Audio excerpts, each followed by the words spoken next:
Bem-vindo! Neste vídeo, vou mostrar como verificar o status da garantia do seu laptop Surface de 8ª geração.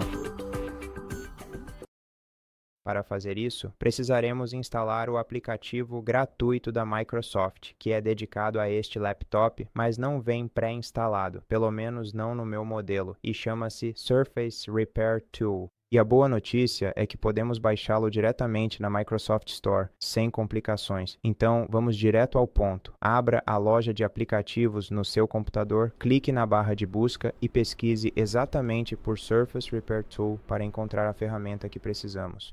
Ok, aqui está. Baixe-o nesta página e em seguida abra-o.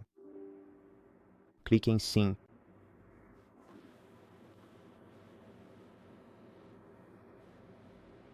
Vamos abrir o aplicativo e, aqui no bloco de garantia, podemos encontrar as informações sobre as datas de início e término da garantia. Então, como você pode ver, este laptop está na garantia até 29 de junho de 2028. Você também pode saber mais sobre sua garantia seguindo este link e verificar os termos e condições da sua garantia. E é assim que se faz. Obrigado por assistir a este vídeo. Se ele te ajudou, por favor, considere se inscrever em nosso canal, deixe um like e um comentário abaixo e nos vemos no próximo.